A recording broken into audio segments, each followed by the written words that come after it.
La la la la, la la la. Inspired by true events, the greatest podcast to be broadcast into your brain. Welcome, welcome. This is Inspired by Movies, the podcast where we talk about movies and the real stories behind them. My name is MK. My pronouns are they, them. My name is Courtney, or Cake, or Pancake. My pronouns are she, them. Today I'm feeling a bit on the she side. Okay. Go. My name's Emily, and my pronouns are she, her. Happy holidays, everybody. It was fun. Together. Yes. Yeah, we did. There was a Christmas ham and everything. Yeah. We made a ham. Very good ham. Mm-hmm. Yeah, thanks, MK. You're welcome. I was reading the news, and it's been kind of all over the news lately. Alexa told a child to do a potentially lethal challenge. This little 10-year-old girl, luckily her mom was there. She was asking Alexa for challenges. And at first it was just like challenges like do a somersault, do a jumping jack. But then the next one, according to a popular web search, it's called the penny challenge. And you take a phone charger and plug it halfway in and then put a penny to it. No. So Alexa told a little 10-year-old girl to do that. And I guess it's like a new TikTok experiment or something. Yeah. So it can't kill you? I just Well, assume... it's a potentially lethal challenge. Yeah. Obviously, you're electrocuting yourself. Yeah. But I guess it's like one of those TikTok things. Like, a this challenge. is It's a the, TikTok challenge. Ugh. It's like the Tide Pod challenge. like where she got it from or what the fuck okay. happened was 'Cause that Alexa just she takes. was searching from the web Okay. and pulled a challenge from online news publication Ugh. called Our Community Now. Ugh. And That's scary part of AI. Alexa doesn't know any better. Yeah. Alexa's just going to take anything that Yeah. has the word challenge in it and give it to a 10-year-old girl. Exactly. But Amazon did take swift action and corrected the error. But One would hope so. yeah, exactly. Programmed Alexa not to encourage people to do potentially dangerous things. And it just goes in line with what I was talking about in the last episode, that we need to watch out for AI because What was they the will. movie we just watched? We just watched a movie. The Matrix. Is that literally what it was? I'm Yeah. like, what is that movie? Yeah, we watched The Matrix not too long ago. Yeah, it was the freaking Matrix. The OG one? Yeah. We're Okay. going through them because Yeah. we want to watch Resurrection. Oh, Mhm. yeah. I want to see that too. Yeah, We should so do that. the mom tweeted about it and it became like a huge thing. Obviously, it's been all over. Amazon said that they sorted it out and that Alexa she's designed to pull information from the web and present it to the person. That's still, like, it's whatever to be like, well, we programmed this machine to do that. Exactly. So that's what it was doing. But it's like, you still have a responsibility to your customers. Yeah. And not be like, oh, well, it's a machine. Sorry, your kid died. Exactly. No. Adversely, I mean, some of that responsibility falls on the parent, Yeah, that's which true. luckily that girl had her parent there. Yeah, you Yeah. know? absolutely. Like, poor kids that obviously no kids have 100% supervision. no. People are getting really, really comfortable with that part Doing of technology. whatever the machine tells you to do. Exactly. That's some Black Mirror shit. Mm-mm. Mhm. Watching The Matrix, while watching it, I'm like, we should do this on the pod. And I'm like, oh, wait, but it's not real. But is it? But Is it real? I know. I mean, I'm there's like, so I've many. been taking that blue pill. we all did. Yeah. Don't We all float down here. But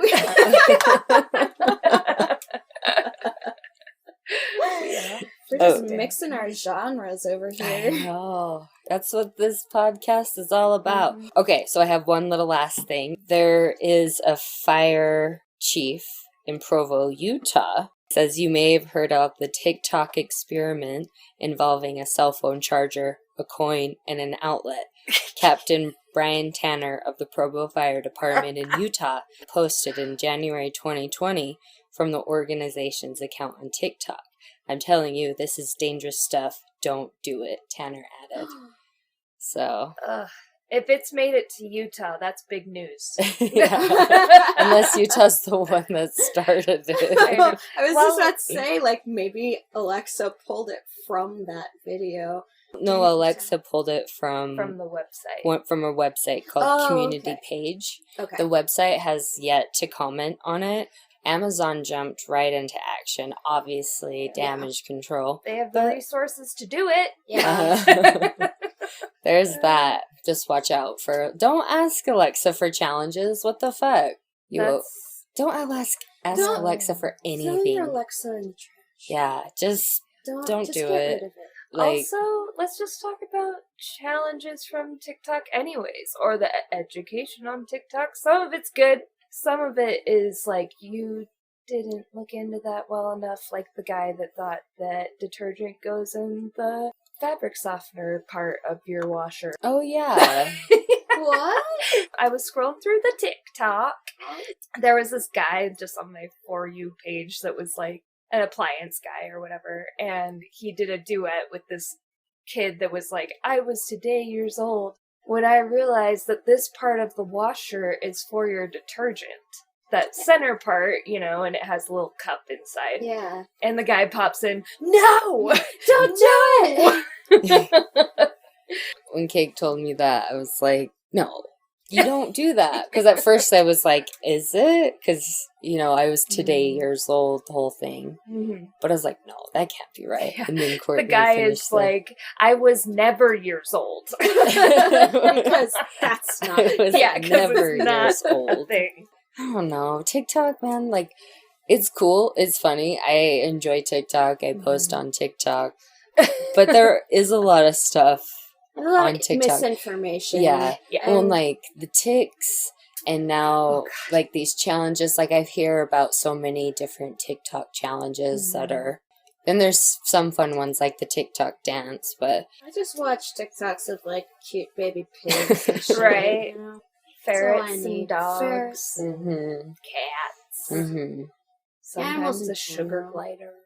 Oh, sugar glider. Oh, man, I remember when everyone wanted a sugar glider. I was almost one of those people, but then I did my research and I was like, I really like my sleep, so no. Yeah, you have to They're carry them nocturnal. around everywhere for, like, the first whatever to get them bonded, but... That's that. The internet is trying to kill kids. Well, have you told that story about how you were randomly talking with me and some friends, and you happened to mention Trump? We were trying to find something to watch on Netflix, and I didn't even finish the name, but I was like, oh, we can watch that, you know, Trump. And I was like, gonna say documentary, and Alexa chimes in. She's like, Donald Trump is the 40-something, whatever, president of United States. And like, Like, you didn't even say I didn't Alexa. say, Yeah. Ugh. It was just, I No, mentioned thank you. I said Trump, and then it popped up, like it started talking about Trump. And I'm like, that's when I knew. I was like, fuck that. I never once said, like, anything close to, like, Alexa. Side note, we should put in at the very beginning, this segment says a lot of stuff about Alexa. Oh, yeah. Because people's Alexas So if you are have an gonna go off. Alexa, turn it off. Listen to in your headphones.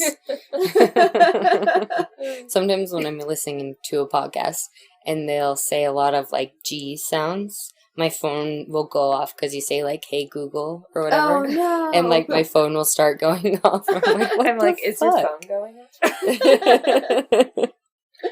Yeah. Oh, phone's off. Every time. It's like I never remember to do it until my phone goes off. But yeah, that's the current event of the week is Shit. fucking Alexa, man. I wonder if the mom wasn't there, if the kid would have done it. I don't want to think about that. Right? Depends. How Yeah. old was the girl? 10. She's 10, right? I did some stupid That's what I'm Yeah, saying. I was gonna say. I had this pencil sharpener, and I decided to see what would happen if I stuck my finger in it and twisted it. Yeah. No, God. I mean, I did the same. It wasn't with a pencil sharpener, but I tried to pull a staple out of the stapler with my teeth. And I stapled my lip. No, dear Lord. I know. It's those fucking Rose Art Oh my god! art sets I that had I one. got. And I was Like where like, it's a little briefcase. mm-hmm. That And it was the just a cool little thing. stapler, but I was also like 9 or 10. Right. And I'm like, oh, I got this. Just stapled my lip. I remember prying out staples with my teeth Yeah. and Out of the trying stapler. to like get them to kind of staple my finger.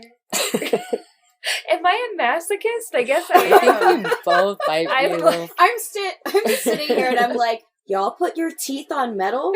Fuck no. Yeah, or Well, like I the had batteries. braces for 8 years, Oh so God, I had Yikes. braces for a long time too. the works bionator thingy. I had Yeah. my like canine teeth were like all the way up here. Oof. I had one of those spacers on the roof of my mouth, Uh-huh.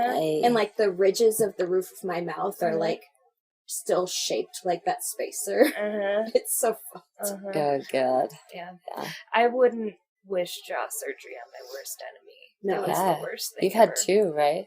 I've had so many surgeries from the neck up. I had That sucks. my tonsils, my adenoids, my wisdom teeth, jaw surgery, ear tubes, and then, head injuries to boot. So, I mean, Yeah. it's That's really always fun. a miracle that I'm even here. Whatever. It's crazy I have coherent thoughts. Well, I mean, that's still up for debate. Just kidding. You do. You know what the sad thing is? She's talking like this, but she's still way smarter than me. That's not true. And she has a better line of thinking than me. No. It helps So I don't that know I'm what that says. medicated too. That Yeah. helps. I mean, thank God for medication. I think all 3 of us could agree. Yeah, I definitely thank God for If you mental find the health. right dosage. It didn't quite work for me, Yeah. but I'm very glad that it works for you guys. Mental health, man. Yeah. Finding It's a out what trip. works. That's the hardest thing, is trying to figure out what medication is going to be right for you. I was fortunate enough to where, my doses, they had to be, adjusted, but it was all still the same pills. Mhm. I think also too, if I were to be medicated, I would have to not be going through a crisis That like I helps. was. Yeah. Yeah. Because situational trauma is a huge difference from, just regular day-to-day. Yeah. Just my everyday shit. Mm-hmm. But Mhm. yeah, I was like, I think maybe that's why it didn't work, is because I couldn't figure out what was a side effect from the meds and what was me just freaking out. You know? Yeah. Yeah, I feel that. There was some meds that they put me on where it actually made me suicidal. That is Yeah. what terrified me the most, is I Yeah. was just side effects from psych meds. Right. You always see that in the mornings or whatever, and I'm always like, okay, Right. And then when it happened to me, I was a month in or something on this med, and it was a month in, that's usually when it's actually doing what Yeah. it's supposed to. Yeah, it was scary. It was scary. I wanted to drive my car off the road. That's Yeah. horrifying. Yeah, it was scary. Yeah, there was a morning where they were trying to get ready for work, and it was just I can't even describe it. It just basically was this has to stop. This isn't okay. You are dangerous, Yeah. and I'm scared. You need to stop taking these. That's one of the only That's times I've been legitimately scared of. Yeah.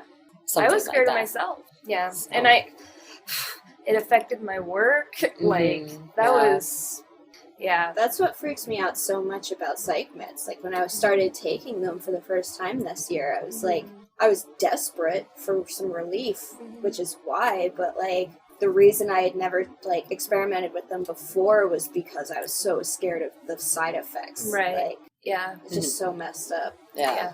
It's been a battle for me since I was like 12. Yeah. And then I took myself off of them. And then when I finally realized that, I was like, oh, yeah, I need those for me. Mental health journeys, man. Everybody's got their Everyone. own journey. That was the hardest thing for me. Finding help. Looking for those resources. It's hard enough to find a therapist that you groove with, and then on top of that, trying to like figure out what works with your own brain chemistry. Yeah, absolutely. Yeah. Exactly. If meds aren't the thing for you, that's okay too. Mhm. Therapy, I'm a big advocate for therapy. And I love my therapist. Yeah. I'm still working on it. Working on finding something. So this week we're going to be covering the movie Catch Me If You Can. It's the movie about con man Frank Abagnale Jr. in the 60s, the late 60s. It stars Leonardo DiCaprio as Frank Abagnale Jr., Tom Hanks as Carl Hanratty, Christopher Walken as Frank Abagnale Sr. The mom, Paula Abagnale, is played by Natalie Bay.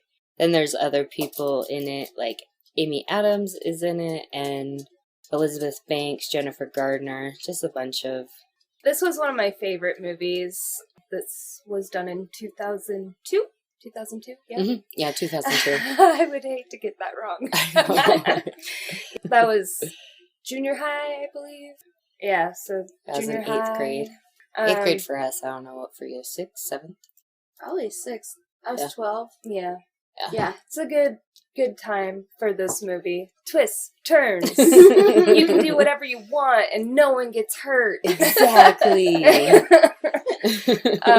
I also will fully acknowledge that only a white man could have done this. Oh, yes. Like nobody else could have pulled this shit off. Yeah. And yeah, just like... Especially in the 60s. Yes, in the yeah. 60s. Yeah, no. It would Yeah. Oh, yeah. It just wasn't plausible for anybody else to be able to do. And it such just, things. yeah.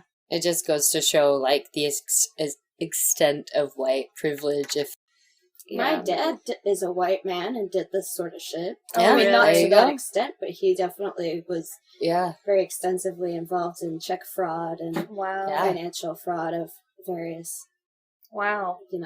ways. That's so interesting. Yeah. Can you talk about that more? Like, this is about lots of check fraud, and Emily, I didn't realize that you had a weird connection to check fraud.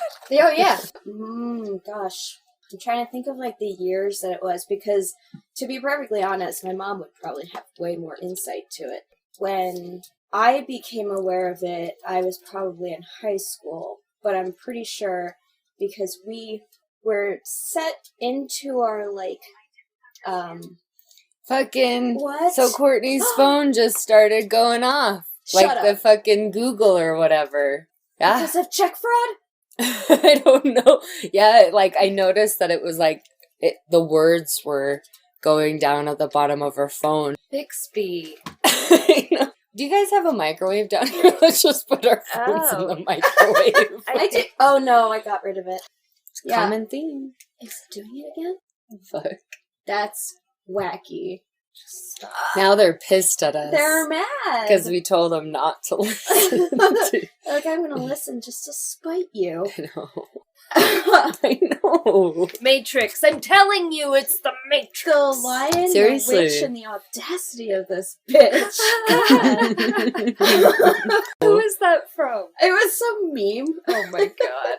What were we talking? Oh, so I'm not really, like, super aware of like, when it started. Pretty sure that my dad was, like, financially abusing our household way before I was ever aware of it, because we were evicted from my maybe I should just tell the story. Is that a fire alarm? Yeah. Miss Vanjie. Vanjie. Miss Vanjie. Miss Vanjie. Okay, Mm. I'm sorry. Do you still want me to tell the story? Because I feel like every time I start it, if it happens a third time, then it must not be meant to be. Okay.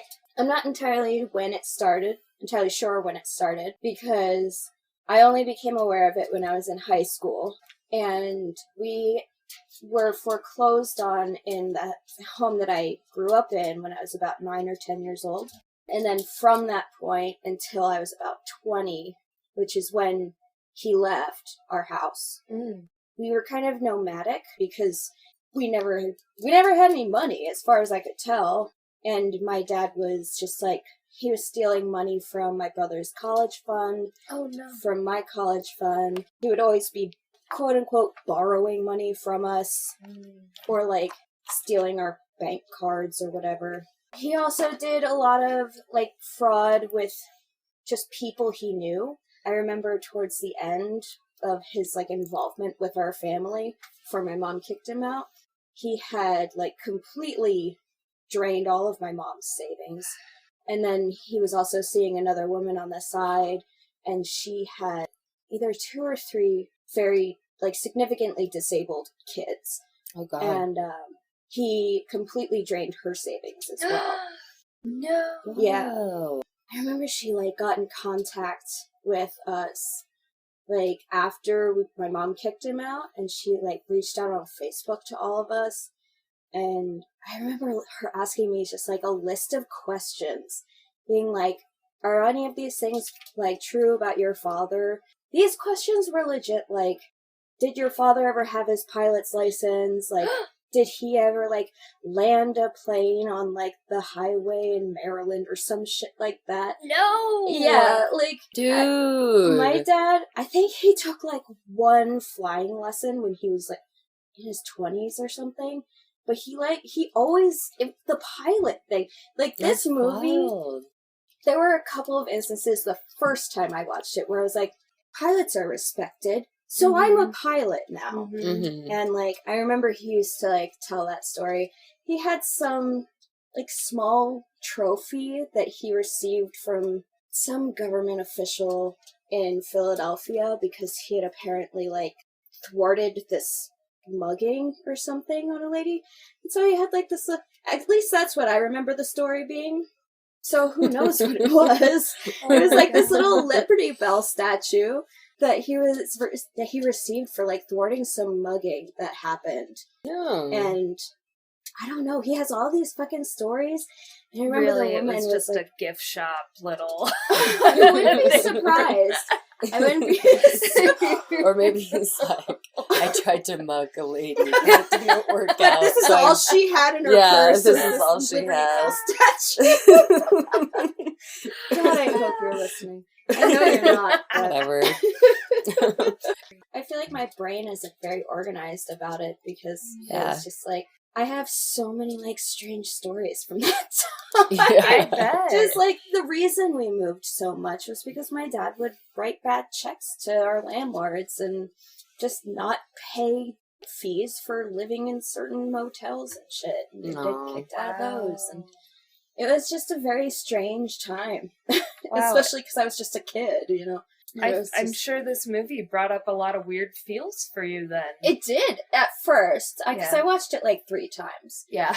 And like the first time I watched through it, I had to like pause it a couple times and just be like, ew. Yeah. Had to process a little bit. Yeah. Yeah. But yeah, I mean, it was I had never seen this movie before, and it was Oh. really great. Oh, yeah. I was very surprised. Yeah.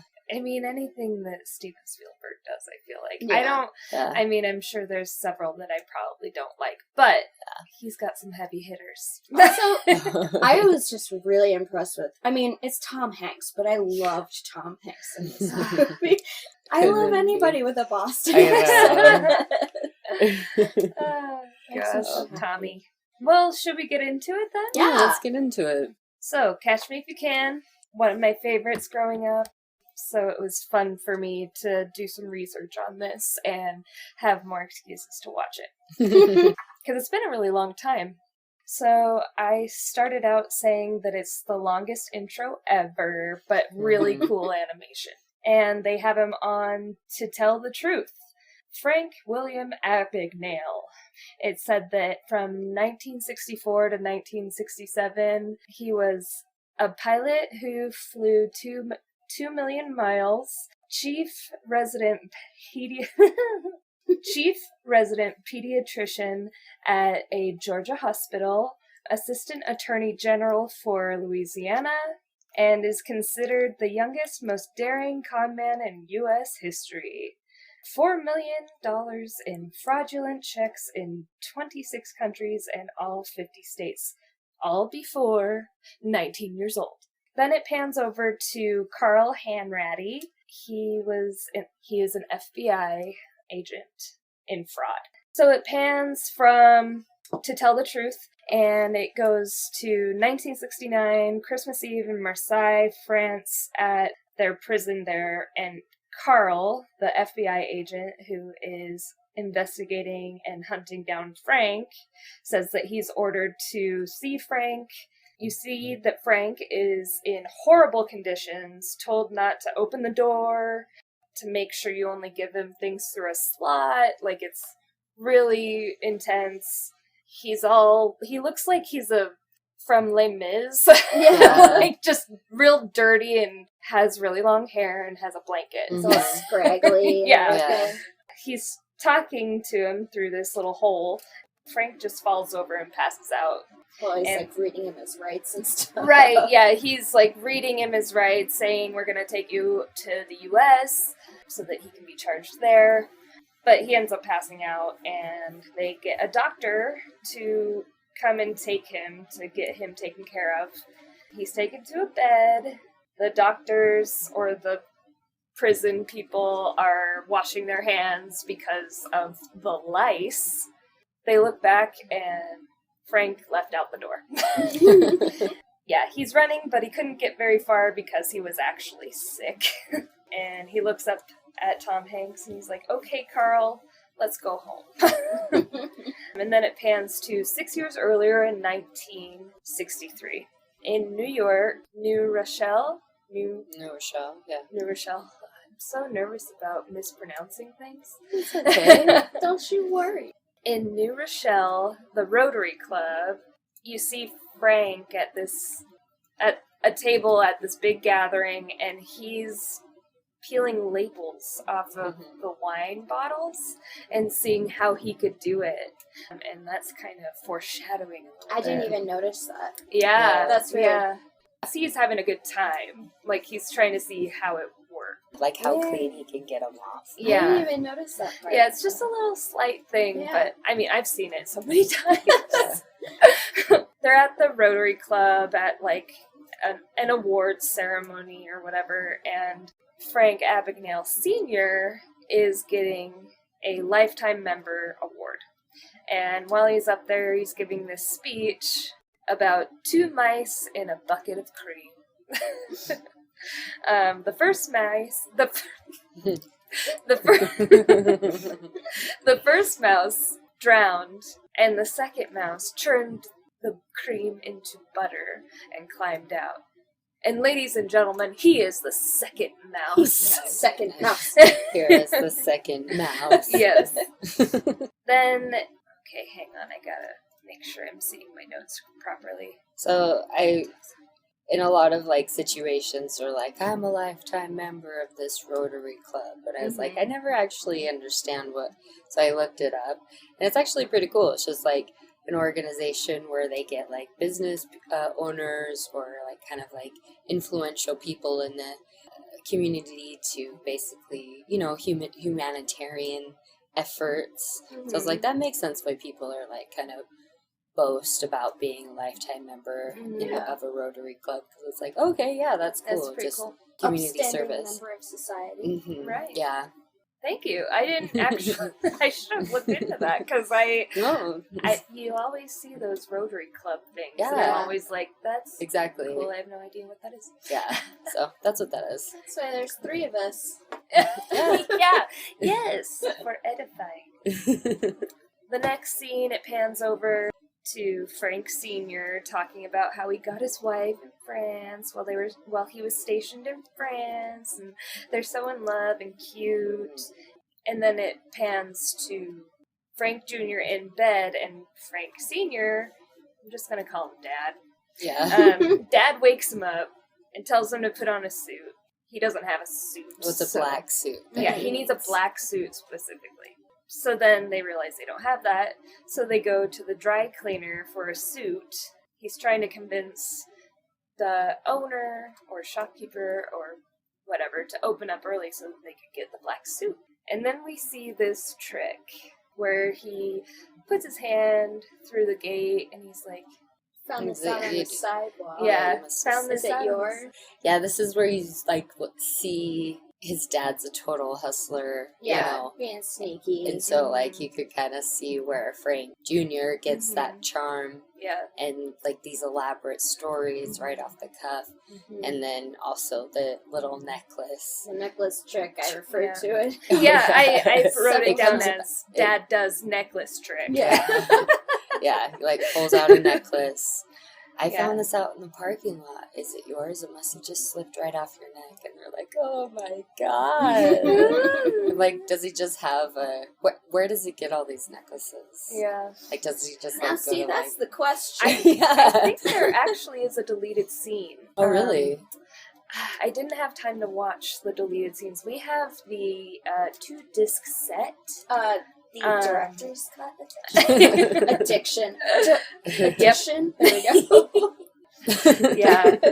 Now I want to go back and watch this. But I swear there is something where there's like a scene. Shows where he gets the necklace. Yeah, where Mhm. he's like getting cheap necklaces. Oh. Okay, so he gets the black suit, and now Frank Jr. is the chauffeur for him, and they show up at Chase Bank. He's like, why do you need all of this? And his dad was like, do you know why the Yankees always win? And Frank Jr. says, because they have Mickey Mantle. And he's like, no, because they can't take their eyes off the pinstripe. Yes. So it's like, Distraction. yeah, distractions. The details. I love that. They are telling his dad that he's being investigated by the IRS for tax fraud, and he's just like, why don't you help me? Why don't he's like given every excuse in the book about how it was the accountant. Yeah, his Oh, yeah. It was his accountant's fault. It was, He did the books wrong, and then right. like, he's like, my bank closed. Big banks like this put them out of business. Yeah. And just like, And that's another incident where he's like, I'm a lifetime member of the New Rochelle Rotary Club. Mhm. And that's when I was like, all right, I gotta look into this. Mhm. Because I'm using it for clout. Yeah, pretty much, yeah. Yeah. But, so, they refuse him a loan. Yeah. He was saying, like, it's not a matter of right or wrong, it's about risk. And he's like, you're the largest bank in the world. Where's the risk? Yeah. That's, Yeah. yes, that line. So then it pans to them selling their car and their house. And they're living in an apartment. So then it's Frank Jr.'s 16th birthday. What happens for a gift? Frank Sr. gets him a checking account. He's basically saying, like, Dad, didn't they just screw you over? Why do you want me to get a checking account? And he's like, you have to be in the club. Someday you're going to want something from them. Yep, being in the club. Yep. Frank is dropped off at school in a uniform. This is his new school, a public school. So he's wearing his old uniform, and he shows up, immediately is pushed into a locker. He gets into class, and they are like, well, he looks like a substitute. Mm-hmm. And so then he just starts acting as a substitute. And he plays it off really well. He's a drill sergeant of a little boy. Seriously. Like, when he, like, writes his name, he's like, my name is Mr. Abagnale. Not Abagnale. Just, like, laying it out. Yeah. Get in your seat. Yeah. Yeah, so it turns out he pretended to be the substitute for a week teaching French to the point where he did a parent-teacher conference, and he was planning Field trip. a field trip. Field trip, giving out homework. Yeah. I want to Side know note, how I that. want to know where that is, and I want to go there. Yeah. Yes. In Trenton. Yeah. Trenton, New Jersey. I want to know how that parent-teacher conference went. Or is that how we got caught? Right. I can only hope that it was with, like, that fucking... The athlete bully who he, like, makes stand up in front of the class and, Yeah. Right. stumble through that sentence. Oh my god. The best. The best. Denali, yes. Anyways. So then he's waiting for the principal, and he's just in the office, and he sees this girl that is like, I'm supposed to miss these periods, and my mom gave me the excuse note, and she's about to hand it to her, and Frank's like, hey, you gotta fold it. Because that's fake, right? Like, the first thing you do after your parent gives you the note is you fold it, and you put it in your pocket. And so she's like, oh, shit. At first she's like, folds it. but I have a doctor's appointment, and my mom gave it to me. He's like, well, what's the first thing you do when your mom gives you a note? And then she's like, very, like, inconspicuously folding it. So after the parents are talked to, you can see that the dad is actually really proud of him. Yeah, he just smiles and laughs. It's like, The next scene, Frank comes home and he's like, Mom, I'm home, blah, blah, blah, blah.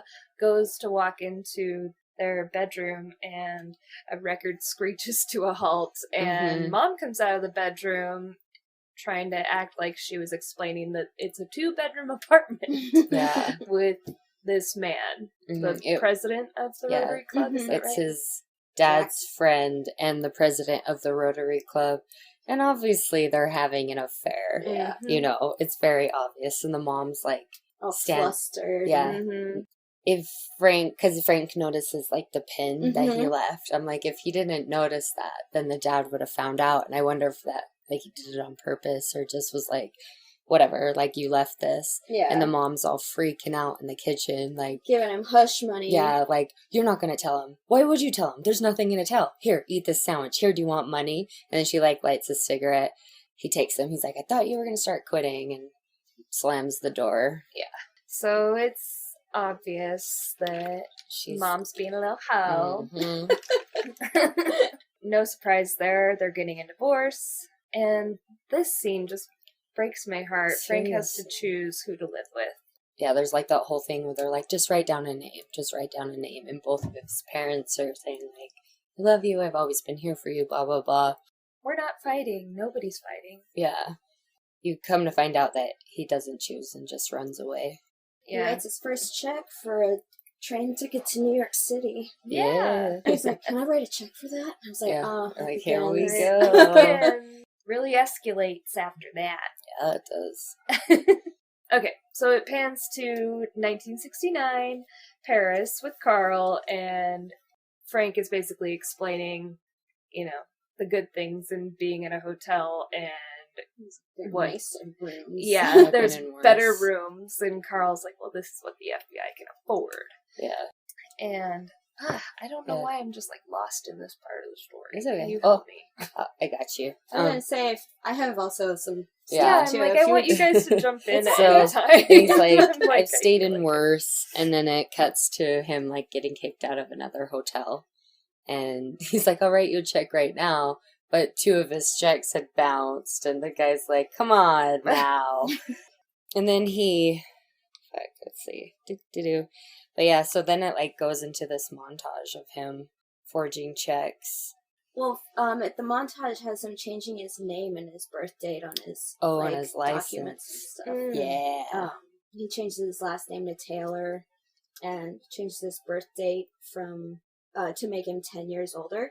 He's going from bank to bank trying to get loans, and the first bank he tries to do the necklace trick on the banker that he's talking to, and he like leans over to get the necklace out of his bag, and he sits back up, and the bank manager is right there and basically just throws him out.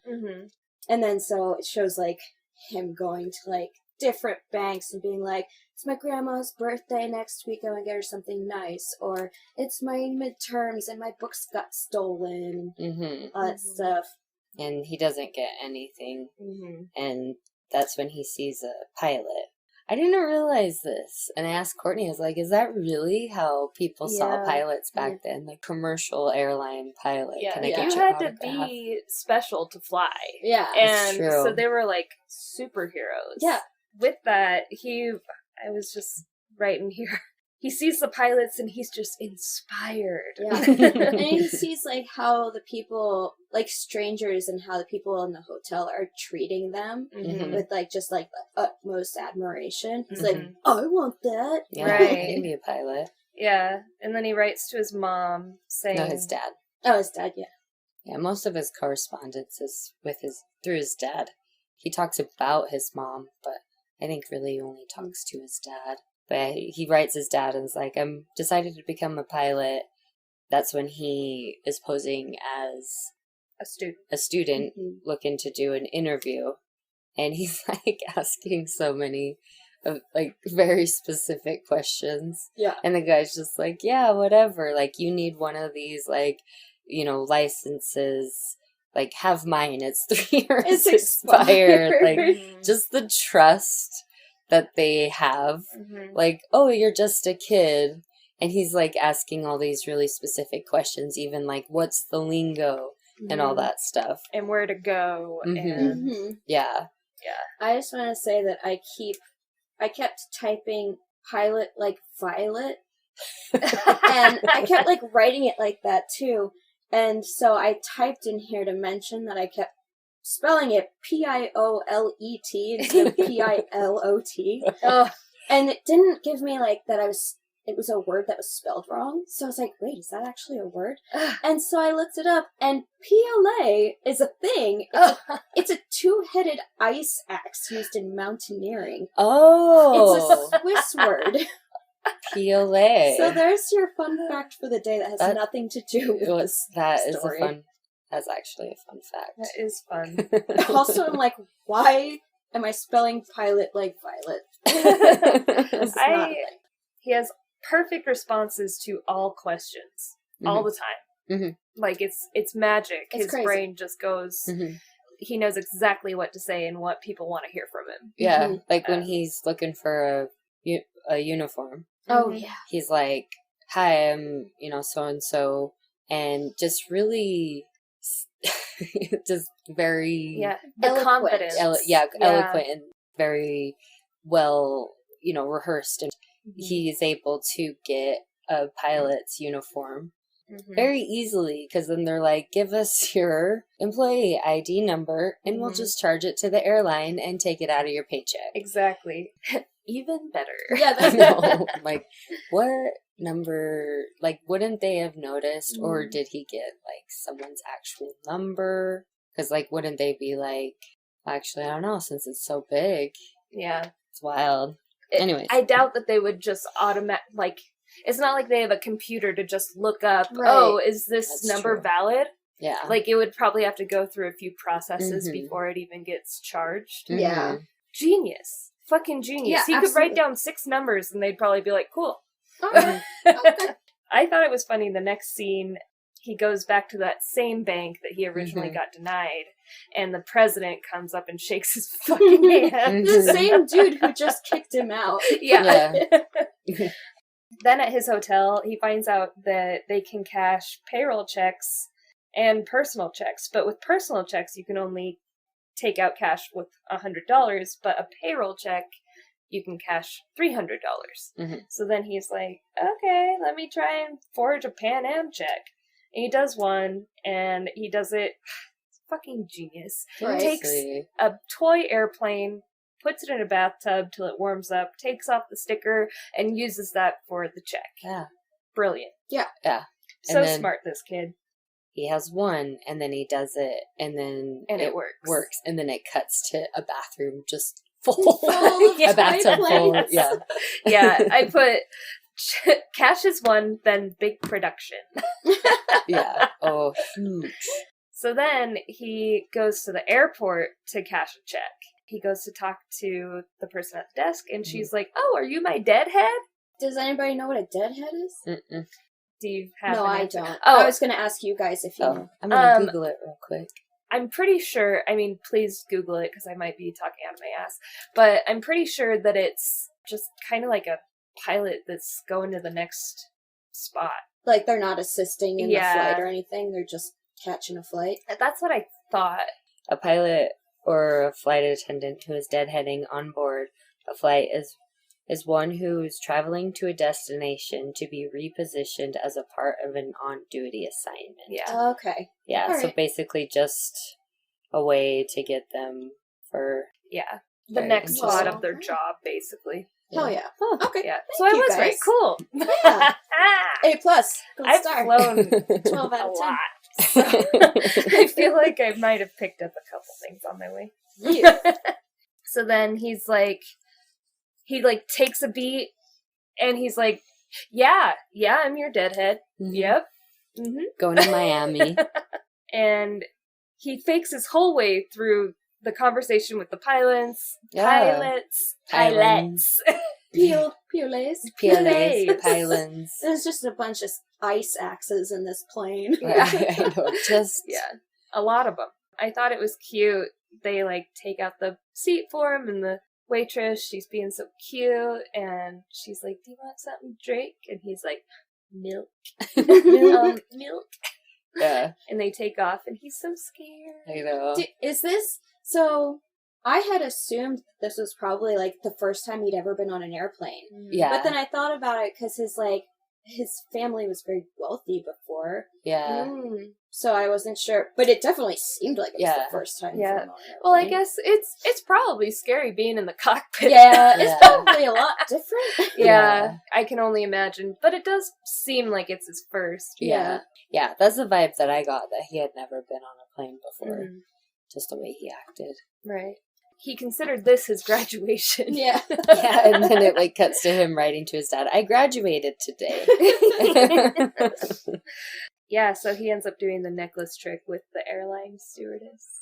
And then they get it on. Oh, yeah. And he says it's the best date ever. Ever. I've ever been on... I Yeah, was it's just probably like, the what only fucking date. dork. I know. Like, I'm assuming that he was a virgin at that point. I think so. Yeah. Yes, I also assumed Because he was that. like 16. Yeah, he was 16. Fucking a full-fledged woman. Yep. Awkward.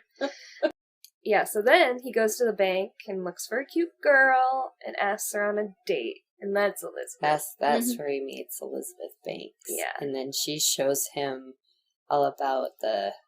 Fuck, now I can't remember the name of the thing. The Mercer. Mm-hmm. And it's like the special ink that they use to put like the routing numbers and the account numbers at the bottom of a check.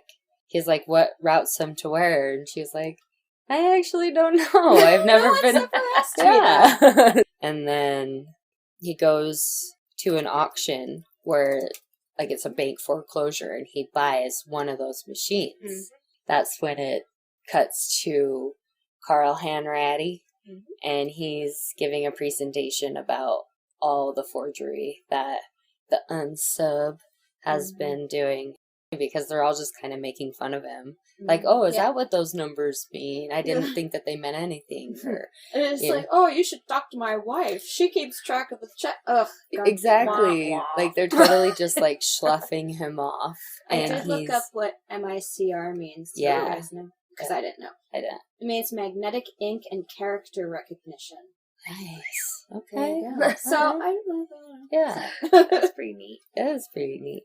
Yeah, he's like got this whole con going where it's like he changes the routing numbers, so like a check cashed in New York will route its way back to California and all this crazy stuff. And again, like, It's so nuts. smart, Time Fucking before computers. right? When Yeah. computers wore skirts. Yeah. Bringing it back. Yeah. I saw a couple of IBM typewriters Hell yeah. in the movie. I love it. Ah, the 60s. It was the 60s. So then, flash to Frank taking Frank Sr. to a fancy restaurant. He wants to give Dad a Cadillac. He is very insistent on keeping his parents together. Yeah. Oh, man. That's his whole reason for this whole thing to him. Yeah. Mhm. Yeah, to impress them and bring them together. At one point, he's like, I can get it all back. I can get us all back. With like the DeVille, the Mhm. the Cadillac, he's just like, we can go down right now and get it out of the parking lot and go down to Mom's house and go for a joyride. Mhm. And it's just Yeah. so badly wants his. And it also kind of speaks to his, like, the fact that he's still very young. Yeah, you forget that, and then it's moments like this where you're kind of brought It's just back. like, Mom and Dad are getting back together. Mhm. Definitely. Yeah. Definitely. So. Mom's a hoe, but they'll still get back together. Yeah, it'll happen, and I will make it, I will fix it. Yep. You know? Yeah.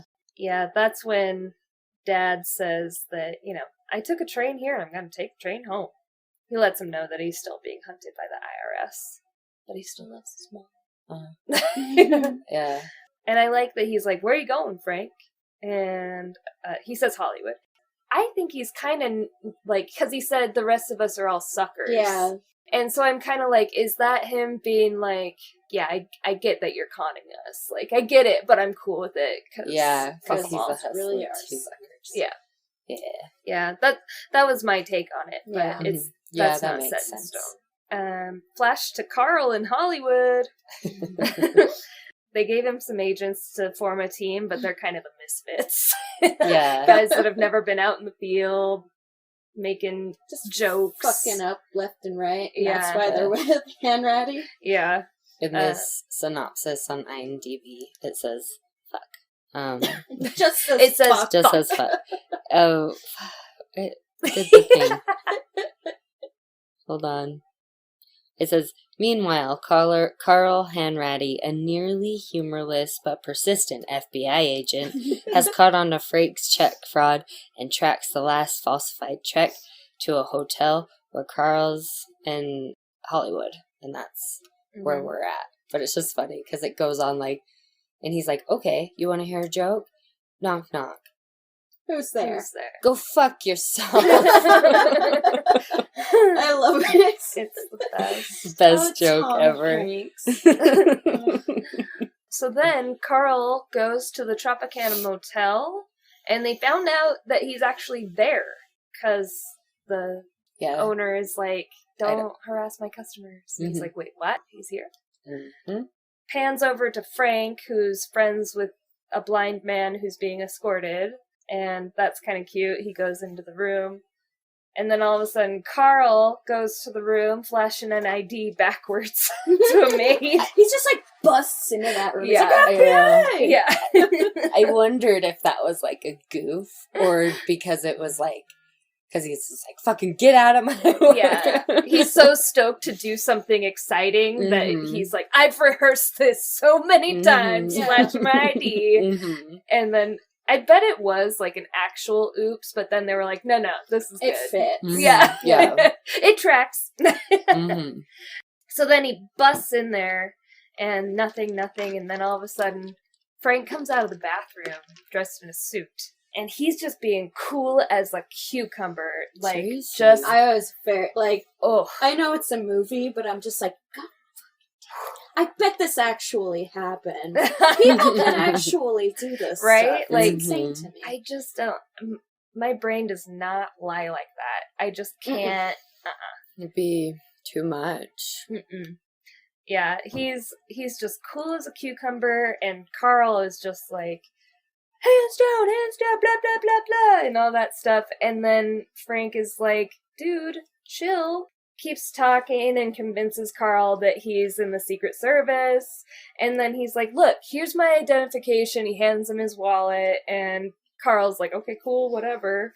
And he's like, he tells him his partner is escorting the suspect to the car or whatever. He looks down, and there's somebody, his quote-unquote partner, also the escort of the blind man. So it looks like he's kind of shoving him into a car to take him. He's like, it's crazy, you just jumped right out the window. So then he asks for Carl's ID, like, you never can be too careful. Mhm. He tells Carl, like, go ahead and wait, I'm gonna take this evidence down. and then we'll talk about it. He sits down and he decides to look at the wallet. And he looks at it and it's a bunch of condiment labels and stickers and just random things on his travels. Yeah. Just Just realizes all the labels of the products in the room are ripped off. They're and all just gone. stuffed in the Yeah. Yeah. Carl sees him running away. And that is just, it gets me, like, he just fucking, he cons everyone. There's, like, some surprising cons. Yeah, but when Carl's just, he just books it out of there. yeah. And he's like, okay. And just like the whole thing with like, I'm gonna take this evidence down to the car, make sure the maid doesn't come in, and make the bed. Yeah. And it's just like, he just got away with all of his shit. All of it. Like, All of the important shit. yeah. Everything else he can just buy again. It was just so perfect. Yeah. He's like, it's just genius. It's just genius. Makes you so mad. But also, you're frustrated because it's so brilliant. And then Carl having to explain this to his boss. Yeah. And his boss is like, yeah, you can like keep doing this, just be careful not to humiliate yourself. Yeah. And he turns back and he's like, want to hear a joke? Knock, knock. In a Boston accent. Knock, knock. Who's that? Go fuck yourself. Go fuck yourself. So then it pans over to Frank interviewing the person at the airline who's originally he was interviewing. And he's like, I'm sorry, I just can't answer these questions. He's really frustrated by the, quote, Skyway Man. They call him the James Bond of the sky. Yeah. And that's when he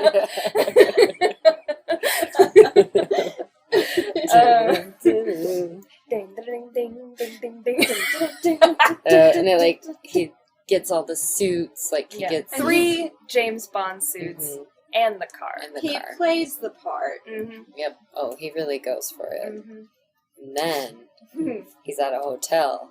Brown chicken, brown cat. God, I absolutely love this part. So he's at the hotel, and he's going to his room, and he sees Jennifer Gardner, and she was a magazine model. For Teen Vogue. Yeah. Oh, yeah. Oh, no. Was I wrong? 17. Oh, 13 magazine. I thought it was 17. 17. Oh, 17. I It was was so 17. wrong. It was some Yep. sort of teen. I mean, It she was was one of in. those numbers. She was It was also a in. teen-ish thing. Yeah, she was also in that movie 13 Going on 30. That's true. So it could have That's been very so. true. But Yeah, yeah, she You was a know- model in 17 magazine a few Thank you for years giving ago. me an out. Yeah, but he asked for her autograph, and she's like, "You got a pen in your room." And sex worker. yeah, it's revealed that she's a sex worker. She's basically like $1,000 for the night, and he's like, "Sweet, I'll be right back. I got a check." And she's like, "No one's gonna cash a check. It's too suspicious. It's $1,000 at this time of night. It's too suspicious." He's like, "But this one's for $1,400. She's like, "Just endorse the check to me."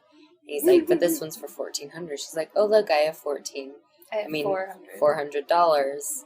And so basically, she paid him to have sex. He conned the sex worker too. And that's probably my all-time favorite con from this movie. Yeah. I bet it's real. I wrote down, Frank is having the time of his life while Carl is washing clothes at a laundromat and all of his white shirts get dyed pink. Oh, yeah. This motherfucker just cannot catch a break. He can't.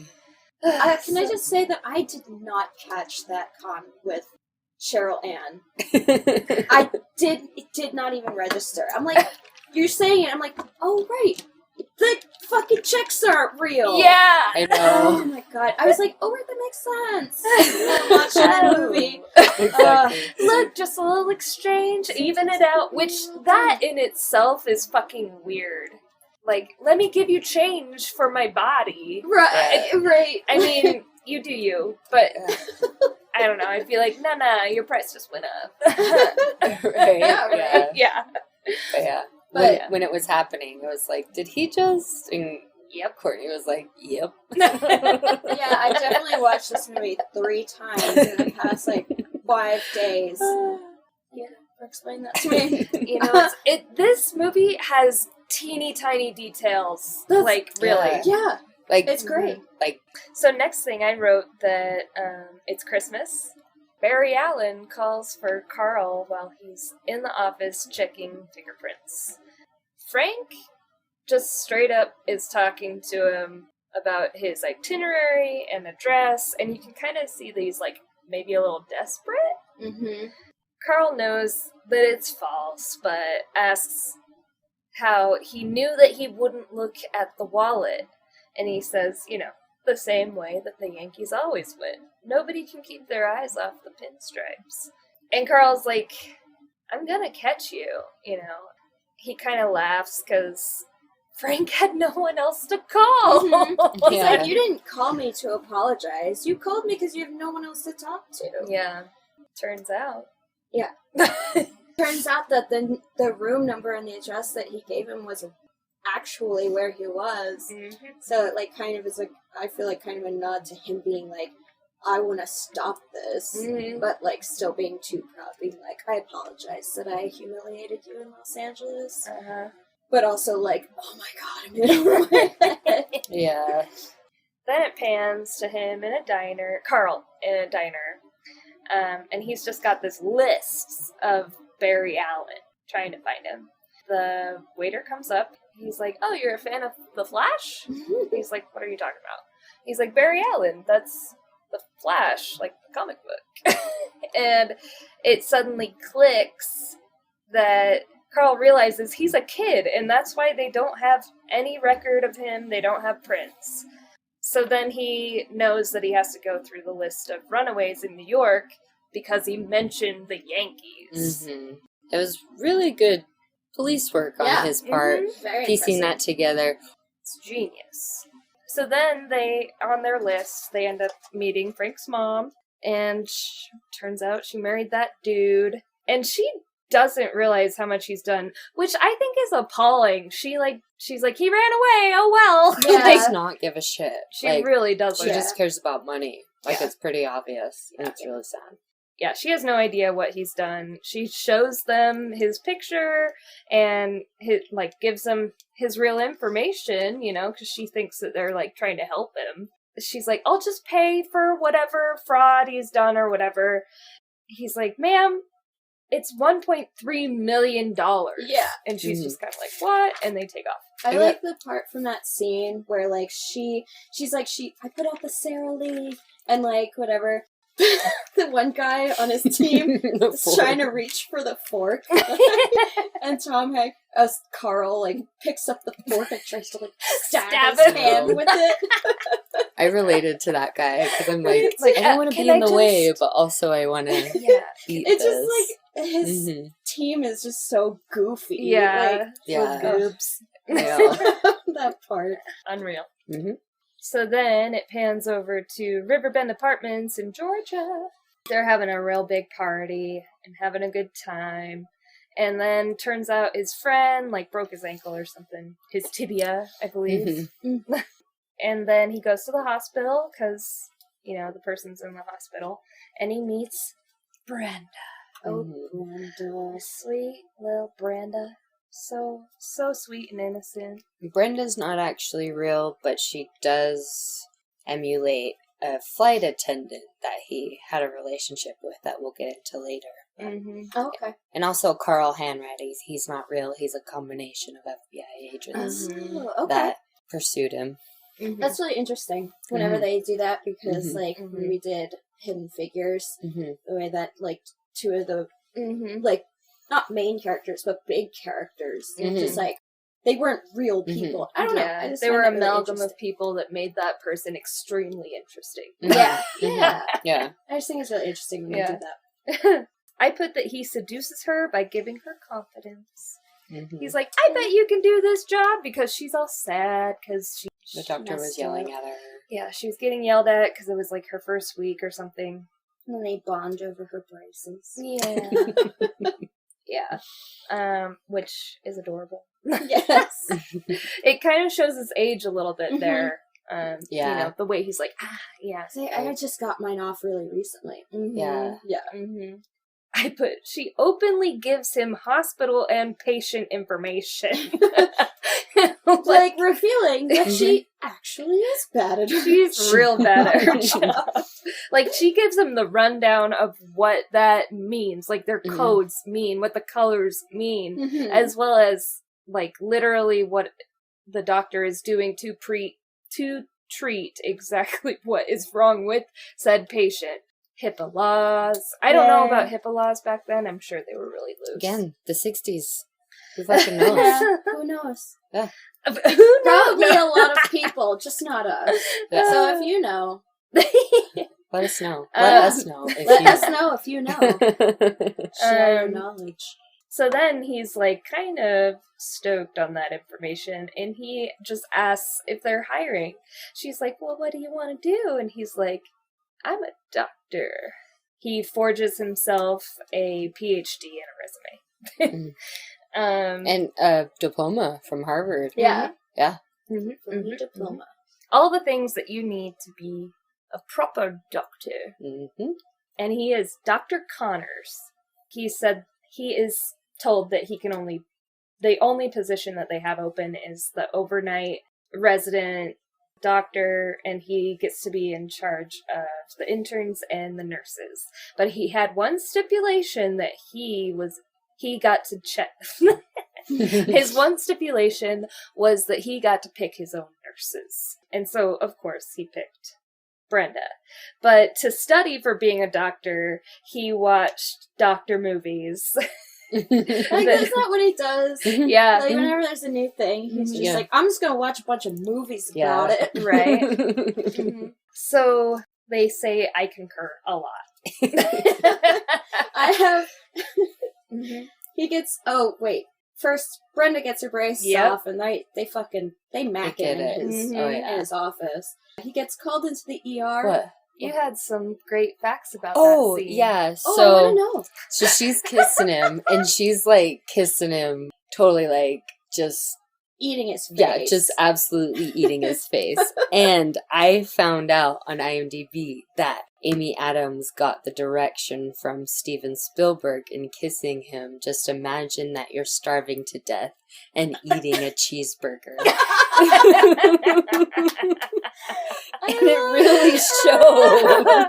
I want to know, did Leo, Did he know? that was her direction? Or was he like, holy shit, she is on it? I really hope he didn't. Oh, God.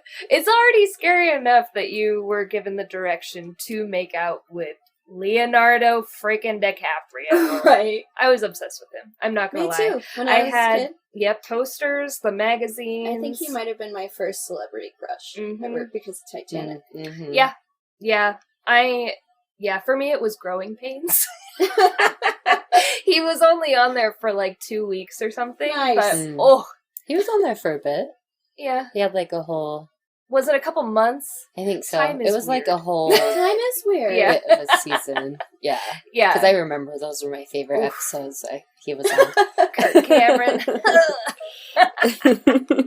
No, but I really liked him. I had one of those like little magazines, Mhm. but it was just a Leonardo DiCaprio magazine. I was just all about it. Oh. 100%. You know, and it's just all about it's just all fun facts Mhm. about him. I remember I begged my mom to get that for me at the grocery store. Oh, God. But I have after they like macking on each other, Mhm. he gets called into the ER and he's very hesitant because, duh, he's not a real doctor. Mhm. There's been a bicycle accident with a boy with a broken leg. He doesn't want to know, or he doesn't know what to do, so he pukes in the sink like a bitch. Yeah. Yeah. Well, he's Like- genius in this After because... the thing he Yeah. does, but Yeah. explain what he does. Oh. I just liked what I wrote. And I wanted to share it. Nauseous as hell. Yeah. I love that he just starts questioning the interns as if he's just quizzing them. Yeah, like a And- teachable moment. Right. And they're just like, one of them's like just choking up and not doing anything, and the other one's like, well, obviously you would do blah, blah, blah, blah, blah. And He's like, do you concur? Yeah. Concur with what? Yeah. Do you concur with what he's saying? Yeah. And they make the decision for him. Yeah. You Yeah, know. and he's like, all right, you got this. And then when he's walking away, one of the interns is like, I blew it. Like, Why didn't I concur? like, wow. Again, so jeez, much. leaves. Like the fucking confidence. Yeah. It's unreal. And then he pukes in the sink. Yeah, Yeah. then he like totally pukes in the janitor's I like how house. they hand him like the thing of gauze to like dab it, and And he's he's just like- has it on his face. And then he drops it, and he just hands the little tongs. He's like, I'm out. I gotta go. As if like the way he kind of pulls it off is like, this was such a waste of my time. Yeah. Like, Yeah. But then in reality, he's like, I just need to get the fuck out Yeah. of here. Yeah. So, sorry, I'm like standing there thinking, like, what did he expect when he's like Right. impersonating a doctor? There had to have come a time where he was gonna see some Yeah. gore, you know? Yeah. But It's another thing that I feel like speaks to, like, shows his age. Yeah. Where he's just like, oh, I'm a doctor, I'm in charge, they're gonna do all the Yeah. work. Mhm. Also, when he was, like, interviewing for it, the guy basically told him, he's like, you just need to babysit some interns and nurses. Mhm. Which So was the perfect job for him. Yeah. Just being Yeah. the substitute teacher. Be Yeah. a quote-unquote doctor without actually doing anything. Mhm. no doctoring involved Yeah, in his right. doctor job. I know, Fake it till I'm you a doctor too. You know. Goodness. So then it pans to Carl being at Dad's house. He assumes he's being arrested. He's like, can I put on a different suit, please? But then he's like, no, like, I want to talk to you about Frank. He's like, oh, my boy, he faked an ID. Don't tell his mother. He Mhm. faked an ID to serve his country. He's overseas as a Marine. Da da da. Mhm. Carl's like, uh-huh, and he ends up taking a return address, and that's how he knows about the Riverbend apartments. Mhm. Which also, in the scene, Carl's already in the apartment. Yeah. Like, he's not let in. Mm. Yeah, Or and was he was let in by the landlord, because he was like, Frank Sr. comes in, he goes, you're not a cop, landlord said you weren't a cop. Like, so I think the landlord let him in. Okay, I missed that. Delete it. That's fine.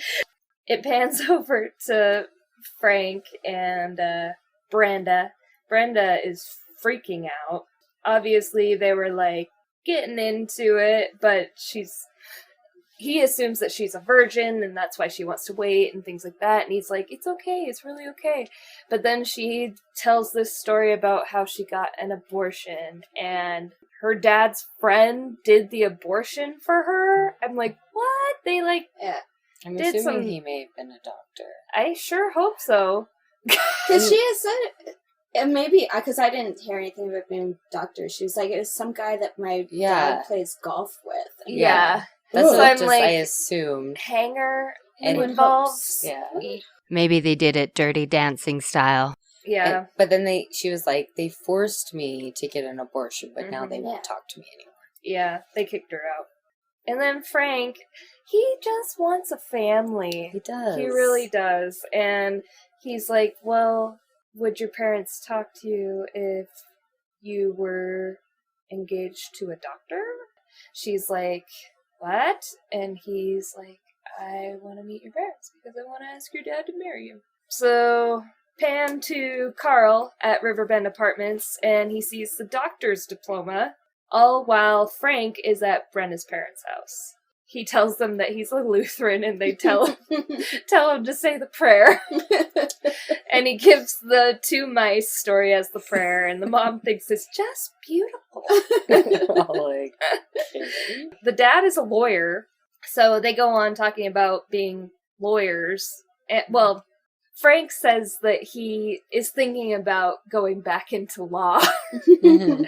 He's like, you're a doctor and a lawyer, huh? And he's like, yeah, I was a lawyer for a year before, and then I wanted to be in pediatrics. Just Why not? try. You know, just Why not? whatever. While he is like a total baby face. he says that he passed the bar in California and that he went to Berkeley. And turns out Dad went to Berkeley! Surprise, surprise. Yeah. What a coincidence. So Dad grills him on Berkeley. Things get a little dicey, but he knows how to answer it just right. He asks him about the dog. One of the professor's dogs. He's like, what was that dog's name? He's like, the dog was dead. Perfect. Yeah. I don't remember any time. Yeah. So then Frank and Brenda's dad are talking in the office, and he wants to know the truth. He says, I'm not a doctor or a lawyer or a pilot. I'm just a kid who's in love with your daughter.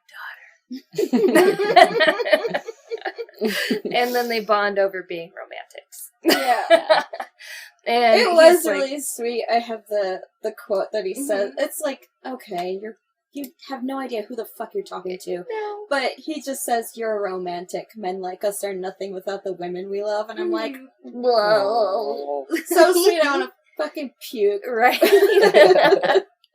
And then he's like, go ahead and ask me the question that you wanted to ask. And he's like, how do I take the bar in Louisiana? Yeah. He's like, no, son, the other one. The other one. Right. So then it pans over to December 26, 1969, and Carl, he's just like, how did you pass the bar? Frank's like, give me half of that eclair and I'll tell you. And he eats the whole thing and he's like, I'll find out. That's while they're in a plane trying to go back to the U.S. Yeah. So then back to the present time of the story. They're like setting up appointments with the Attorney General, and he passes the bar and he's working for Brenda's dad, all while he's like just studying how to be a lawyer from movies. It goes to him being in court, and he is just drama. Yeah. He's just like reciting what he saw in the movie. Yeah. Basically. And the judge is like, there is no defendant, nor a jury. What the hell is wrong with just you? me. So then it pans to Frank being with Brenda's family, and they're doing the most awkward sing-along. Yeah. Packed in on one couch. Yeah. He's an Irish man or Brenda's something. sitting on her father's lap. Yep. And And her father's played by Martin Sheen. Martin yeah, Sheen. Sheen, that's right. And I feel like that guy has only looked good in Apocalypse Now. Every other thing I've seen him in, he just looks like he's sweating a lot. really? His teeth were weird in this one. Yeah. They seemed like they were fake teeth or something. Yeah. Really? They were, I don't know. It might be his real teeth. That's but his like, real teeth. they They're real fake teeth, but that's his smile. Yeah. He's they just- always had the perfect smile. It's like he's trying to keep them in his mouth. And that's Just how he trying talks. really hard. They're Yeah. just trying to escape. I loved him in Apocalypse Now, and everything else I've seen him, I'm like, that's weird. I haven't seen that movie. It's one of my favorite movies. Okay. It's anyway, sorry. No? I love him in Grace and Frankie. Oh, yeah, he's great. He has that same smile where Yeah. it just looks like the Like he's perfect smile. Yeah. Yeah. Well, in this movie, it just looks like he's trying to keep them. Maybe they're In his- new at that point. Yeah, maybe. 'Cause They're new teeth. He's still breaking them in. maybe, yeah. It just, yeah. He can't keep his lips open. Yeah, yeah, it just looked like they were trying to just come out of his mouth the whole Sorry, I time. derailed us on that. I apologize. They're doing this weird family thing. I put Brenda on Dad's lap. Weird. Yeah. And then he sees that the parents are in love and they're a cute family, and just Frank loves it. He's eating it up. And then it pans to him going to meet his dad at a bar. His dad is not looking too hot. He's working for the Postal Service, and he's saying that he's gonna sue the government because the IRS is still trying to charge him more. Frank gives him an invite to the wedding, but again, he keeps doing the, I'm gonna get it back, I'm gonna get it back, I'm gonna get the house, the car, all this stuff, and Yeah. It's like, he just can't let go. and he, again mentions the mom, Call her right now, call her. Basically in the same sentence, he says that his mom is married, And the FBI is looking for him. Yeah. Yeah, because mom married the guy. The guy that she had an affair with. They're coming after you. And like Frank's like, in. huh? They're like closing in on it. Right. And Frank's like, I'm going to stop. I want to, just have my normal life, whatever. And Dad's like, can't stop. You can't stop, It's clear that his dad is just living through him vicariously. Yeah. Well, 'cause and yes, no, sorry. No, you're good. Well, yeah, because he's like, Frank's like, Dad, just tell me to stop and I'll stop. He's like, you can't stop. And then he storms out and he's like, where you going tonight, Frank? Like, are you going somewhere exotic to Hawaii? Yeah. Like, just doesn't, at that moment, you realize that his dad, his parents are really... They're shitty. Money involved, shitty shit. Yeah. So then, it's another phone call to Carl on Christmas. It's arguably a Christmas movie. I love that. Yeah. That's true. Everything, they have this, appointment every Christmas to, reconnect, it's so romantic. Yeah. It's precious, their little relationship. It's, it's a love-hate thing. Yeah. He calls Carl on Christmas again, and this time, Carl has it being taped. I'm assuming that's what they were doing, taping? Or they were all just listening just because gossip. I think they were taping taping and or just listening. Like, there was more people involved this time. Yeah. Frank is just like, I want to be done with it. And Carl's like, you're just scared because we're getting close. Carl's like, I'm not going to stop looking for you. It's not just going to be a truce, And then in that conversation, he kind of drops information on, I'm getting married, blah, blah, blah. Carl puts it together that Dr. Connor is marrying someone in Georgia? Louisiana. And so he's like, okay, let's check engagement announcements for Connor. And they're like, how do you know it's Connor? And he's like, he met her while he was Dr. Connor, so he has to keep it going. Yeah, can't change it now. Yeah.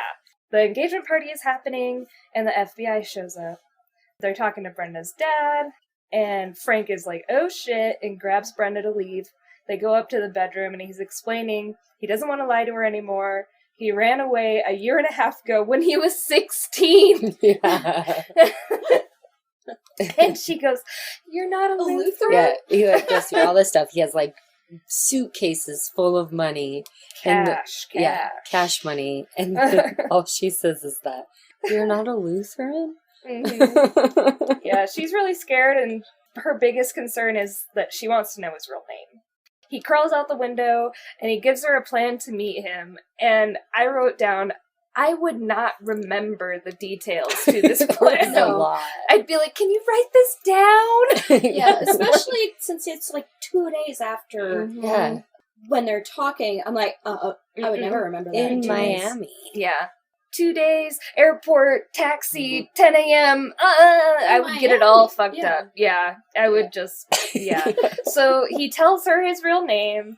Then you see a bill just flying out the bedroom window. Just fluttering. Yeah, just fluttering like a little flower. I have a little factoid about that. It's a little homage to Forrest Gump with the feather floating around. But I love that. That's cool. Because this is... later in the film, there's a part where Carl is writing on a blackboard, and in the corner it is visible where it says Tom and Steve's fourth project together. So I think it was just kind of tying it all back into it with each other. But yeah. Anyways. Okay, so Frank comes to pick her up, and the airport is just crawling with agents. I made a note that I just loved Leo's sunglasses in this. Scene. Ooh, he looked good. Oh yeah, some of his outfits in here. Oh yeah. I read that he had 100 wardrobe changes in this film. Oh, I believe it. Right. Yeah. And they're all amazing. All of them. Even the uniforms. Yeah. So then he knows that he has to get on a plane and he needs some way to get on the plane. Mhm. So he calls up a university and he's like, Pan Am is doing a recruitment night. And so it pans over to him just giving a straight up spiel on Pan Am and how they're great and you should come and work for us. So then he's like interviewing these stewardesses and Yeah, well, they're just college students, and he's like, I'm gonna pick like however many, and you guys are gonna be in like the training program. Mhm. So they're all excited.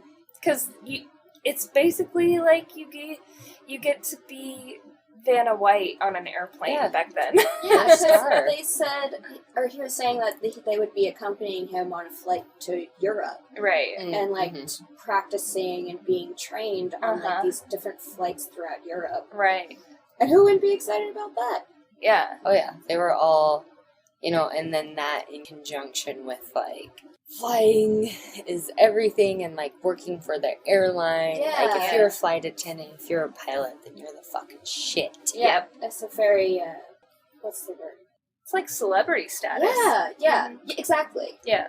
He interviews, he gets 8 of these women who are totally stoked. They're all getting out of the car at the same time. They all have these beautiful uniforms. And of course, because they are celebrity status, he just has them all just surrounding him and he's just gliding on through and everybody's just paying attention to the beautiful women. Mm-hmm. Genius. So he's just, a guy in a hat in the background, basically. Just some guy in a hat. Right. And Carl gets a call saying, it's a guy in a DeVille, it's a guy, he's wearing a hat. And so they go and they, get him. Right. They get him, and he's like, I don't know, I'm just the driver. He paid me $100 to wear this hat and pick up somebody. And he's like, who are you picking up? And he grabs his sign, and he's holding it up. It says, hand ratty. Hand ready. So I just love it. It's this little, tete-a-tete. Yes, It's skunked a tease. Yeah. again. It's just like, haha. It's funny because when he's getting that call, all the group of the flight attendants are walking right by him. Mm-hmm. MBD. Mm-hmm. No big deal. Obviously, he gets on the plane. 7 months later, they're saying he's all over the world. He's just getting away with it everywhere. Basically, they tell Carl that he's just off the case. They're not funding this anymore. It's kind of a lost cause, and he let him get away, So he's using the Pan Am checks everywhere. And so Carl's like, I'm not giving up on this. So Carl talks to a printer, like a special printer, about checks and how they would be made. And he's like, well, clearly this is blah, blah, blah machine, and we're the only people in the U.S. that do this, and there's only a few places over in Europe that do it, and he mentions France as one of them. So he's like, his mom's from France. So It's like, I love that. Sorry. his mom's from France. Mon Richard. Yeah, in a teeny tiny town in France where they don't have Sarah Lee. Nope. I wrote 1667. We've been watching a lot of Outlander. Yeah. Yes, that was in the 17s, but still. For That's closer to that 1967. year than this, what we're talking about here. The funny thing is that I originally wrote it as 1697, and I was like, wait, no, that's 67. But I didn't realize that I had written 16 instead of 19. I was a little delirious, don't mind me. That's okay. It's That's okay when I New was Year's like- weekend. 1967, they go to France. It's Christmas Eve, it's his mom's town, and they find this printing factory. Carl comes into the printing factory, and Frank he's just lost it. It's a mess. He is a hot mess. Ugh. There are checks flying everywhere, and he jumps up and he's like, Carl! Merry Christmas, I Carl! love this scene Yes. so much. We keep meeting on Christmas. Yes, every Christmas. Which, again, arguably a Christmas movie. I'll give you that. Yeah. I think we actually saw it on what was it, HBO Max, that it was considered a Christmas movie. Where was it that where it was streaming? I'm pretty sure it was listed as a holiday movie, and we were like, what? Yeah, I thought it was just like one of those weird algorithms. Yeah. And it's like a comedy and the thrillers. No, Tracks. it's legit. It tracks. Mm-hmm. It keeps coming back to Christmas. Yeah. It keeps coming back. It's that time of year. Yeah, so Carl's like, okay, you've really embarrassed everybody, basically. You've frauded everybody, and here you are in France. You've pissed off the French police, Interpol, and all that good stuff. And he's like, I told them that if I handcuff you and take you out, then I can take you to the U.S. So he's like, whatever, you're bluffing, you're not telling me the truth. He ends up being like, okay, I trust you. And he puts him in handcuffs. Mm-hmm. And he takes him out, and no one's there. But then everybody shows up, and they take him. And it's clearly out of Carl's hands. Mm-hmm. Like, they have him now. Oh, I also note that he just took an armful of checks and was gonna walk out the door. He's trying to like put stuffing checks in his pocket, in his arms. He tries to give Carl some. He's just out of his mind.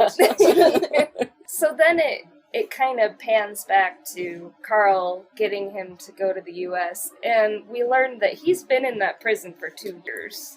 Let's see. On the plane, Carl tells Frank that his dad passed away.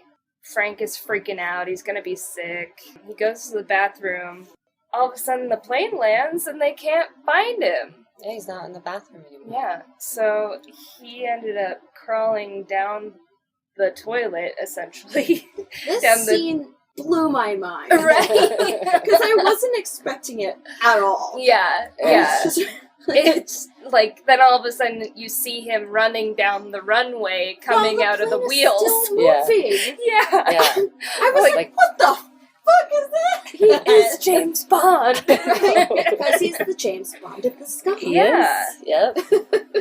Yeah, so he's running down the runway, and he runs to his mom's house. And he's looking through the window, and he sees that his mom is with that guy, and there's a little girl looking through the window at him. And he realizes, like, you know, and he's like, is that your mom? Is that your dad? Then the cops show up. Mm-hmm. And of course, it's Christmas. Yeah, and it pans to him being charged not as a minor. He's charged 12 years and recommended that he is put in solitary confinement in max security. Carl comes to see Frank on Christmas. And he starts talking about a current case. And Frank's like, well, let me see the check.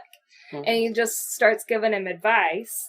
Carl brings in his boss and is like, okay, tell him why if this is real or fake and why. He gives like every single reason right off the bat why it's a forged check. Then Mr. Bossman he's just like, okay, and he offers him a job to finish his sentence under Carl's custody.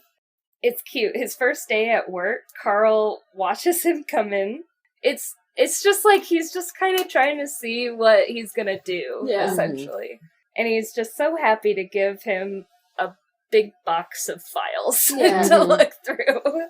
So then he's just put in this office to keep doing this, and more is being stacked up, and it's clear that he's feeling trapped. And he just asks Carl, like, how long do I have to do this? And he's like, Monday through Friday until we release you. There's plenty of work to keep him busy. Right? And he's working for the FBI. He could either be in solitary confinement. He's just a caged bird. Let him fly.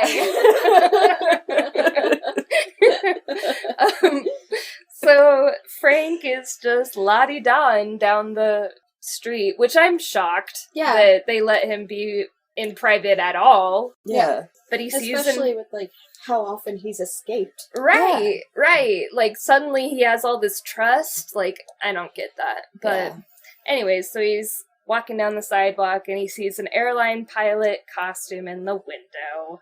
And Carl tells him he's going out of town for the weekend. That's another thing that shocked me. He was just like, he's like, well, what am I supposed to do all weekend? He's like, well, that's not my problem. I'm going to Chicago. Mhm. And I was just like, he's Ah. gonna fucking leave. Yeah. Frank's gonna be unsupervised. Frank steals his inmate picture to be on his pilot ID. Carl catches him in the airport. And I love that he keeps going back to, how did you pass the bar? Mhm. And then he's saying, you know, like, I'm gonna let you go because I know you're gonna be back by Monday. Monday comes, and Carl is waiting, and he doesn't come on time. An agent comes in late, but it's not Frank. Suddenly, Frank comes in. Yay, he's so trustworthy. Even though he Um, just snuck on a flight somewhere or did something. Yeah. Mhm. Anyways. And he was let to do He's like- that. Yeah, I'm like, so Right. they're just gonna let him keep conning the airlines? Or is he just walking around? Just beep, Like bop, when- booping. And he's just beep bop booping around the world. Yeah. And when he caught him in the airport, he's just like, Frank's just like, how do you know I'm going to be back? And Carl's just like, well, nobody's chasing you. Like, and I was like, that's bold. Yeah. To assume. Right? But okay.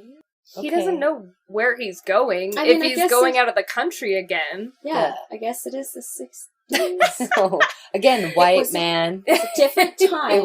White man in Baby the 60s. face. Yeah. Yeah. Speaking of babyface, Leonardo DiCaprio has that role. Obviously, Frank Abagnale Jr. gets mistaken as someone older, Mhm. so he would look older. Yeah. Mhm. But Leonardo is notorious for having a baby face, so it's just kind of Absolutely. ironic It's that. Yeah. very interesting. I mean, the beginning of the movie when he's just a kid, Yeah. he looks like a kid. Yeah. And then all of a sudden when he gets this confidence and starts Yeah. forging fucking checks, he looks like an adult. It's like Exactly. something just happened and he's, no, I'm an adult now. Mhm. yeah. Yeah. And also, the real Frank Abagnale wasn't so sure about Leonardo DiCaprio because he didn't think that he was suave enough to play that. I'm like, you fucking... You're like, Oh, you're really that special where Leonardo's not going to be good enough for you? Yeah, I actually read a thing that Leonardo DiCaprio was told not to meet him. Really? Yeah, he was told not to meet him, and he was like, yeah, no, that's not going to happen. So in secret, he went to go and meet him, and he spent, hang on, I wrote this down. He spent a few days with him and carried a tape recorder around with him the whole time. no shit. Yeah. So I thought that was kind of interesting that they I told him wonder not if- to meet him. Like, why was he told not to meet him just because the real Frank Abagnale, like, was like, I don't know about him. Yeah. And, like, Maybe. There's a lot of possibilities. Huh. Yeah, so back to the rest of the movie? Yeah. So Okay. Yes. Yeah, so basically it just goes back to him coming back. Again, he is asked, how did you cheat the bar? And he's like, I studied for 2 weeks and passed. Which, that's what Frank Abagnale says. Like, Really? yeah, that, I think I read that he said it was 8 weeks that he had studied, but he actually passed. So they just keep working together, and then it goes to the end of credit factoids that Frank is married and has 3 sons. He was released in 1974 and helped the FBI catch the bad guys, and he helped banks create checks, and they pay him millions. And it says Carl and Frank are still friends. So cute.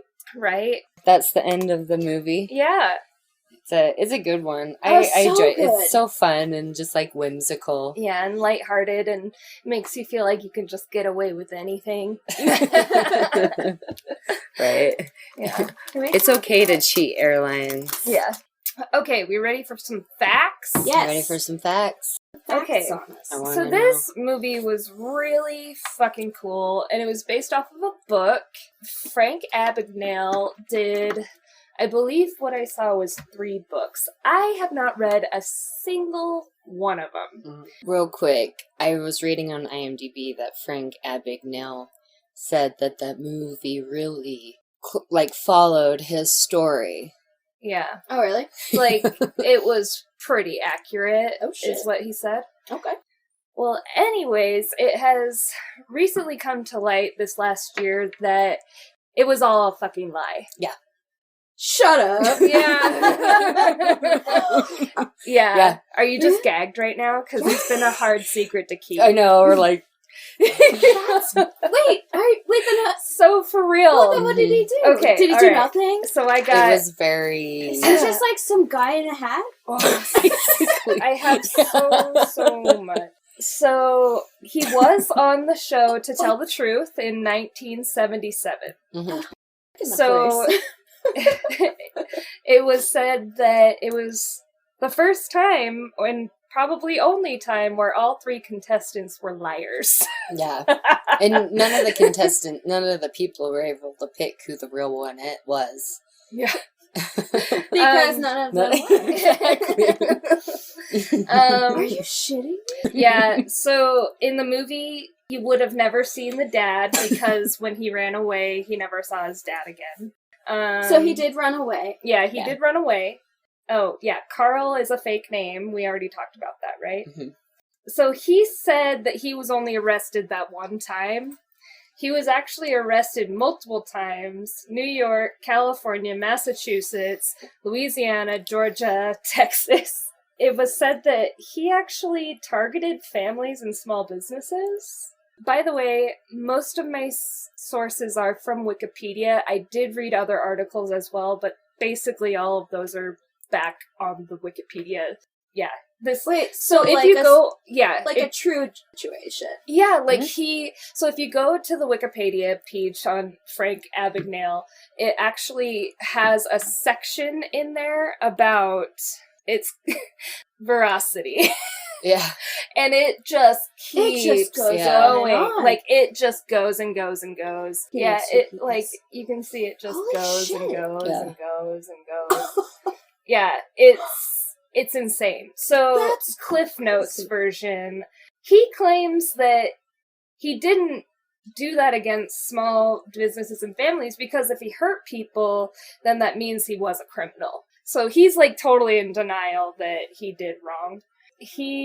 Let's see, my notes are But probably he mainly, in IRL, he mainly targeted yeah, families so, and small businesses. That's what my yeah. except not on like that scale. That Yeah. I know of anyway. Yeah. He actually tried to pass checks years after he claimed that he worked with the FBI. That was in 1978. In the 1980s, Frank claimed Joseph Shea, who actually is like the real FBI person, pursued him for 5 years between the years of 1965 and 1970. The movie says that they're like friends while he's in parole, but in reality, they only reunited in the late 80s, 20 years later. What the shit? Yeah. He claimed to have closed 33 cases. There's no evidence that he passed the bar and no record that he even took it. Like at all? Or at in all. Louisiana? Yeah, there's no record that he took it. The state attorney general confirmed that none of his aliases worked there. After The Tonight Show, he was interviewed and asked about the attorney general, and he answered the questions wrong.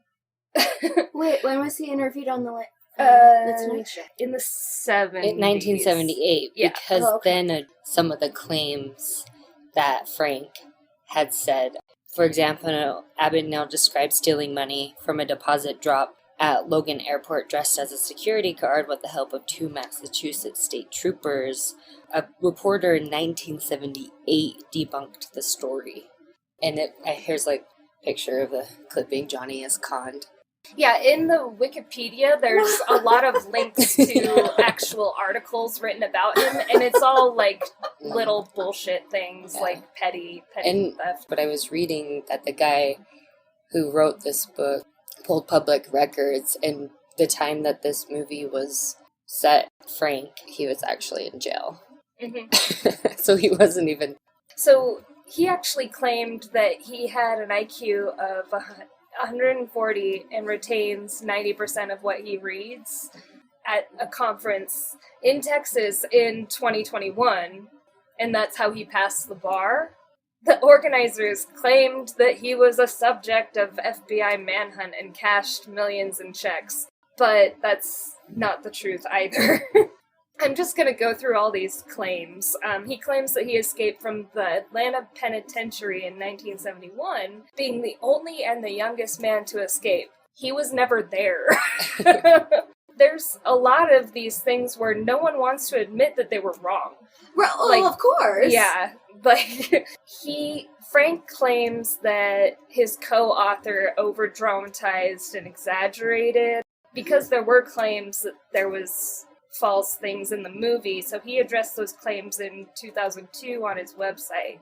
He claimed that he was a doctor for a year, a lawyer for a year, a PhD professor for 1 year, and his escapades on the show To Tell the Truth in 1977, he made all claims on multiple occasions before his autobiography. But then, for example, he claimed that he was a PhD professor of psychology at BYU for 2 semesters. Yeah, there was actually a KSL journalist, Scott Haas, which everyone in Utah knows what KSL is. It's like the main local news channel. Oh, okay. So he actually decided to research him. When he interviewed him, he claimed he couldn't recall all the details, and his co-author exaggerated. It said that this was mentioned in the end credits, but I didn't see that, so that's why I was like, yeah. Did they take it out because they realized that it was false? But I mean, then they would have just Right. been like, we The just whole thing. cancel the whole movie. Yeah, and Like- I'm also wondering, like, did Steven Spielberg know that a lot of this was false, and that's why he didn't want him to meet Frank in real life? Oh. Like, I don't know. Yeah. This is all Maybe. speculation. What a little biatch. I know, like the greatest. So I just saw a thing that was like, So back to the BYU thing. sorry. He finally ended up, like, so this was in the end credits, and also 2 different books that he claimed that. He ended up conceding to the reporter, and he said he might have been a lecturer there. Yeah, This but then reminds I me was going so to much talk of my about fucking Alan dad. Logan doing an in-depth investigation, and he was publishing a book on Frank's life because of the movie. Yeah. But yeah, he found, like, he looked through articles and public records and administration documents. Basically all of them contradict Frank's claims.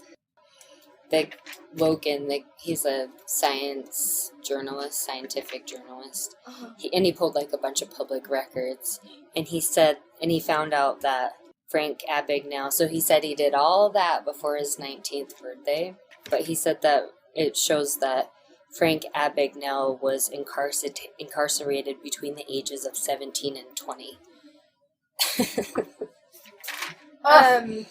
Yeah, from the age of 17 to 21. Yeah. From 1965 to 1968. And that's the time frame that he claims that he committed all those significant That's so scams. ridiculous. Now, when did this all come to light? Because you said it was relatively recently, right? Yeah. I think they were, like, suspecting it around the time of the movie, but it was kind of all shrugged off. But last year... Yeah. It was last All year? the articles that I've been seeing are from 2021. Yeah. Yeah. What the Yeah. And Oh, you with, can officially say that's last year now. I know, Ew, it's Ew, weird. it's 2022. Weird. guys. Well, He told the press that he was convicted on $2.5 million worth of bad checks and later hired a law firm to give the money back to the hotels and companies. But federal court records show that he forged 10 Pan Am checks in 5 states, and it was only $1,500. And oh my god. So tell me about Brenda, Ew. sweet yeah, Brenda. so his whole impersonating a pilot, it says what really happened. I'm looking on this website. It's Catch Me If You Can. It's by Xavier Lopez. That's a great article. Y.org. Y with 2 Y's. Oh, WHYY. So, what really happened was that he dressed as a Trans World Airlines pilot, which he only did for a few weeks. Abagnale befriended a flight attendant called Paula Parks. Logan said he followed her all over Eastern Seaboard, identified her work schedule through deceptive means and essentially stalked the woman. And that's the woman that Brenda is modeled after. He was basically following her around. He showed up at her apartment. She told him that she was going to visit her parents, and he tagged along. And then he, like, became friends with her parents and, like, wined and dined them, but ended up stealing a shit ton of checks from them. And she was just like, I wasn't interested in him in the beginning, and he just kept following me around. So 100% creep. Yeah, just straight up con the con. Yeah. Con Steven Spielberg. Con Inception. Or maybe they... It's a con within a con within a con. Yeah. Yep. Leo's a part of it. Yep. Leo's a part of it. 'Cause- He got a cut. Yeah, Con Inception. Oh my, Yeah. oh, shut up. I That's like, Damn it. You get out of here right now. you know, you Well, go. I can't leave the pod yurt. Yeah. That's true. I have the Yeah. I have the binder clip. Yes, you Yeah. have the clip. But wait, so Yeah. they legit person, I can't get over this. The person that Brenda is supposed to be was actually a victim of the real Frank Abagnale's stalking. Yep. And an unwilling participant in any of this. Mm-hmm. When And I MK hate that. looked that up, I was like, ew. Mhm. So, this man sucks on many levels. All Yeah. of them. Every single, just about every level, I would say. Yeah. Mhm. And Yeah. like going back. Holy shit! I know.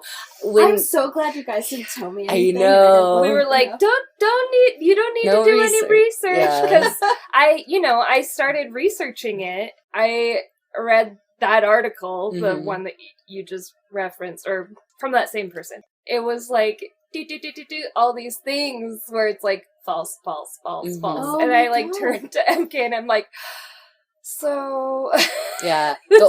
Yeah. And she's like, we can't do it. And I was like, well, technically we still could. yeah, Yeah. Because the guy is the real. guy is real, It's Just none of inspired us by stuff. a real dude. and Yeah. now we're just And preaching his- to the masses. Yeah. Real and his real lies. Yeah. Yeah. That's like, Oh my gosh, I want to think of a movie that's gonna like blow you guys out of the water.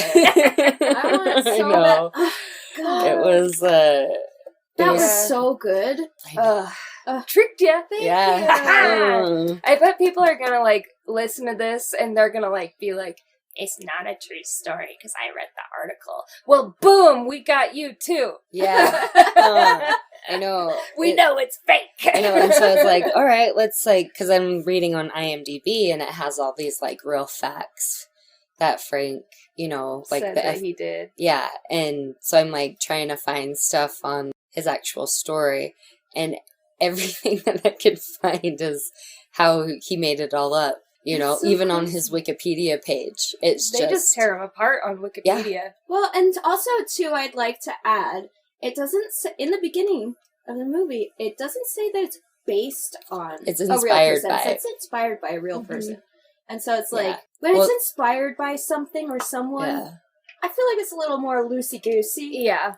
than. So Yeah. I mean, Because there are parts where it's like, obviously that's not possible. So Yeah. it's like, I bet it was based off of something a little bit more mild, but not that. the Not to find out. entire story. Yeah. Not to find out that really a whole lot of it didn't happen. Yeah. Mhm. Like, he only dressed up as a pilot for a couple of weeks. He Mhm. was arrested a lot. He stalked the girl. Oh, Yeah. what a fucking creep! I guess he only cashed a check for $1,500. Yeah, everything just totaled. What did I write? I said, yeah. It showed that he forged 10 Pan Am checks in 5 different states, and it only added up to $1,500. So, Yeah. Scammers are such little biatches.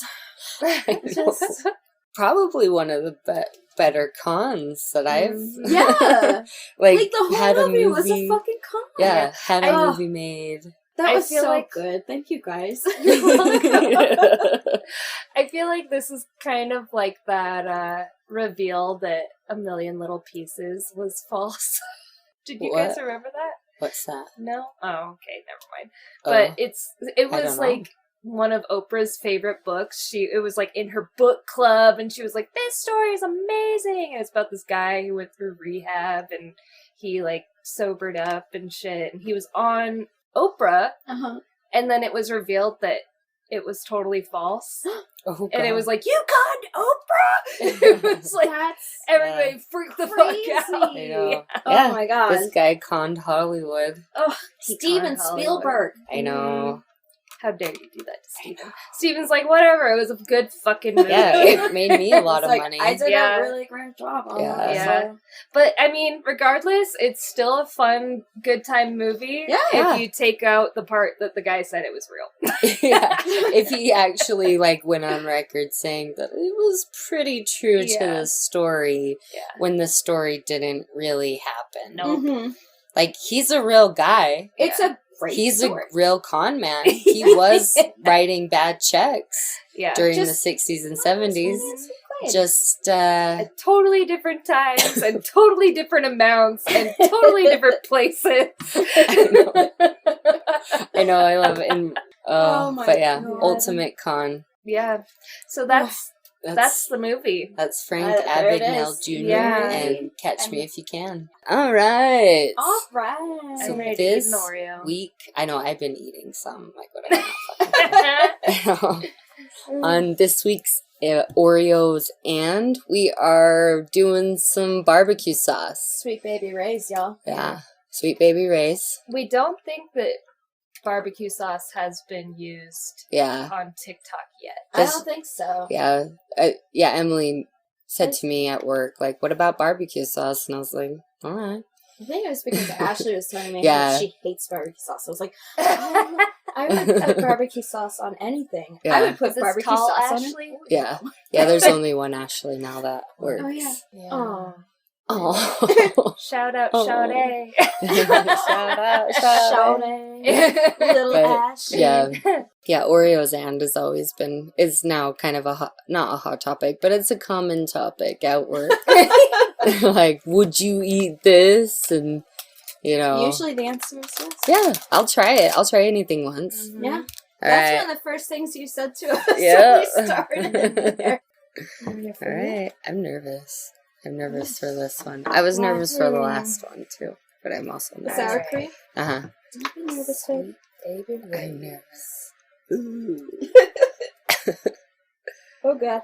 Oh. We should do Frank's Red Hot sauce, because I put that shit on everything. Even Oreos. Alright, So, we got I want to try that some too. at some point. BBQ. I feel like I need some more. I kind of skimmed on mine. Yeah. I'm just gonna do Oh, like you're so a smart. real light, Oh yeah. like it's frosting on top, nicely evenly Oh, it's spread. beautiful. It has an Aw. artisan look. It's rustic. Rustic. Okay. Mine's not Just as a nice little- looking. It's just Oh. take some of that. I took my time. Alright, oh god.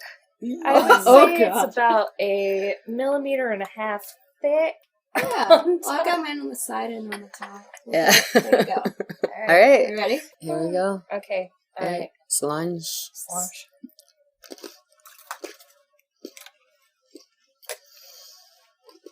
Mm. I'm gonna say it's a no for me. Mm. Yeah.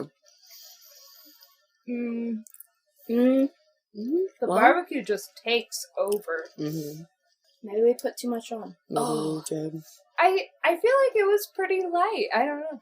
It's not blending real great for me. Yeah. Mm-mm. No. Nope. Okay, let me do a knife. It's like when you try and drink orange juice after you eat chocolate, like chocolate cake. I don't The- know.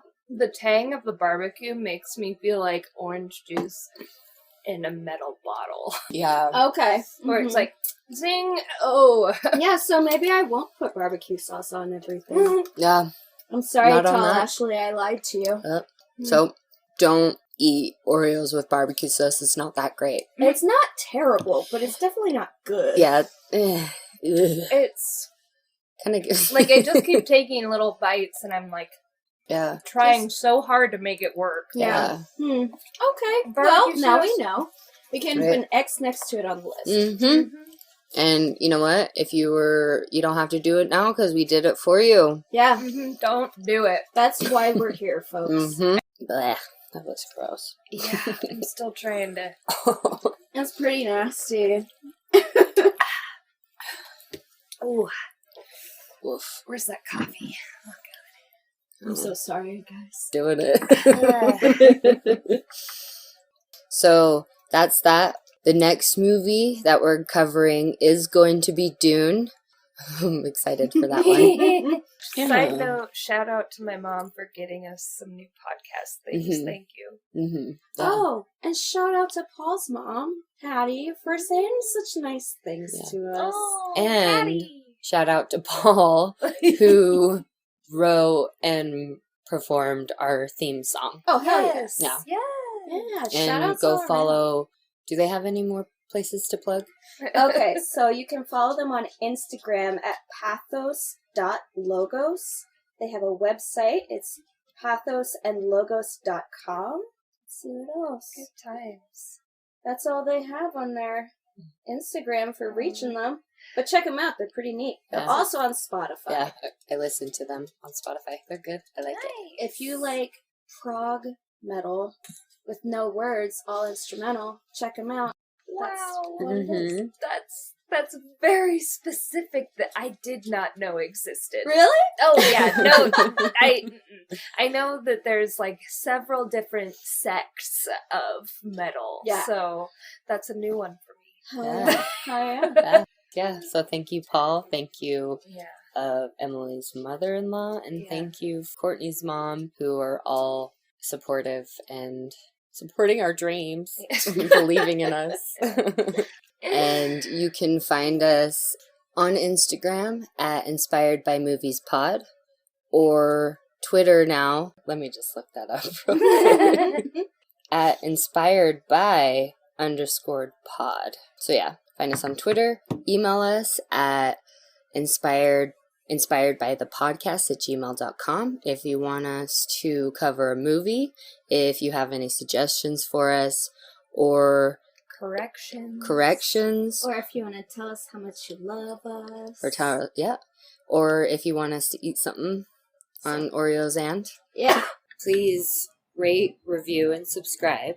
You can find us on Spotify, Apple Podcasts, Stitcher, Amazon Music, or wherever you may get your podcasts. As Courtney's Junior high.